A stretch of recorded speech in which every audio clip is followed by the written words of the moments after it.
Hello friends, আমি চলে এসেছি আর একটা ছোট্ট মিনি ব্লগ নিয়ে। পুজোর মধ্যে একদিন চলে গেলাম ফ্যামিলি রেস্টুরেন্টে, যেটা ১ নম্বরে আছে। আমি, আমার মা, মাসি, ভাই, বোন সবাইকে নিয়ে চলে গেলাম এই রেস্টুরেন্টে। তো ট্রিটটা ছিল আমার আর মাসির তরফ থেকে।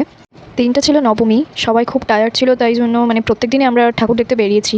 তো তাই নবমীতে সবাই বললো যে না, আজকে আর ঠাকুর দেখতে যাবো না, চলো রেস্টুরেন্টে যাই, একটু স্ন্যাক্স ফ্যাক্স খেয়ে আসি। তো রাতের ডিনার আমাদের করার ছিল, বাড়িতে মা রান্না করে রেখেছিল, তাই জন্য মা বলছিল শুধু স্ন্যাক্সই অর্ডার করবি, আর কিচ্ছু অর্ডার করবি না। নাহলে আমাদের প্ল্যান ছিল বিরিয়ানি অর্ডার করার, কিন্তু মা বললো যে না, কিচ্ছু অর্ডার করবি না, শুধু স্ন্যাক্স খেয়ে আমরা একটু কয়েকটা ঠাকুর দেখে চলে যাবো বাড়ি। বাবার আসার কথা ছিল, বাট বাবা আসতে পারলো না কিছু কারণে। তো আসলে ভালোই লাগতো। ট্রিটটা ছিল আমার আর মাসির তরফ থেকে। তো ভালো, বেশ মজা করলাম একটা দিন। মা মজা টজা করছিল, বেশ ভালোই লাগছিল।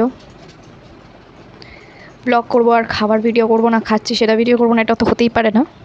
তো দেখে নাও আমরা খাচ্ছি। ভিডিওটা আসলে আরও আগেই করতাম, অনেকটাই লেট হয়ে গেছে, কারণ অ্যাকচুয়ালি জানোই পুজোর পর কাজের প্রেশার খুব বেশি থাকে। তো সবে সবে পুজো গেছে, কাজের প্রেশার ভালোই ছিল, তাই জন্য আর মানে পরপর ভিডিওগুলো আসছে না ব্লগিংয়ের। নর্মাল ছোটো ছোটো শর্টস আমি আপলোড করছি। পুরো যে কথা বলার যে আমি ভয়েস ওভারটা দিতে পারছি না ব্লগে। তো এই ছোটো ছোটো ভিডিওগুলো আমি আস্তে আস্তে আপলোড করছি ব্লগিংয়ের। হয়ে গেছে খাওয়া দাওয়া, এবার রিভিউ দেবার পালা। বেশ ভালোই লেগেছে আমার। মানে ঠিক ছিল, এই দোকানটা মানে খুব নতুন করেছে, রিসেন্ট করেছে। আমি অনেক দিন ধরে অফিস থেকে যখন বাড়ি যাচ্ছিলাম, যেতাম, তখন আমি ভাবতাম যে এই রেস্টুরেন্টে একবার যেতে হবে। তো ভালোই লেগেছে আমার।